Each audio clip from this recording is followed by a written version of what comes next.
So ayan mga kalapatids, katatapos lang nila kumain at ayan, nag-aabang pa rin sila.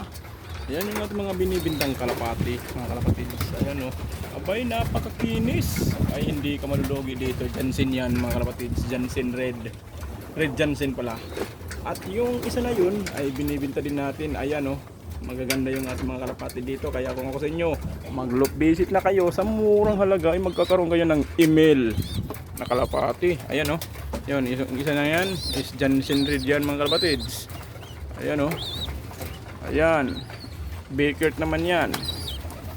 Ayan yung ating mga kalagang kalapati. Ayan ay ating may binibinta.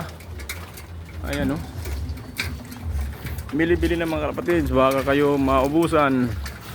Ayan yung ating mga alagang kalapati na ating ibinibinta. Ayan o, ayan ating mga parata bird na ating mga binibinta. Ilang kayo mga kalapatids. Ayan o, tinutok tayo nito o. Oh, tinutok ka pa o. Oh. Maamong yan mga kalapatids. Kaya kung gusto niyo bumili ng mga quality bird, abay pumunta na dito sa atin. Ang ina niyan, yun na Bakert ni Sir Puli. Tapos yung ama is yung Emil. Yan yung inakay nila. At ito is John Ardin. Yan yung mga binibintang kalapate yan sa taas oh. Ayun, binibinta natin yun. Yung nakikita nyo doon sa taas. Ayan oh. Ayan, nakikita nyo yan. Napakikinis sa kalapate na yan. Binibinta natin yan. Magbabawas tayo ng kalapate kasi nga lilipat tayo ng loop. At ayan oh, binibinta natin yan. At ito, ayan oh, ay siya ating binibinta.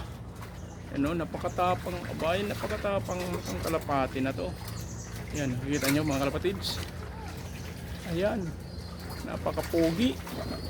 Ayan oh, tapos lang nila kumain. Pero parang kulang pa sa nila yung kanilang kinain mga kalapatids. Kaya bili-bili na, murang halaga.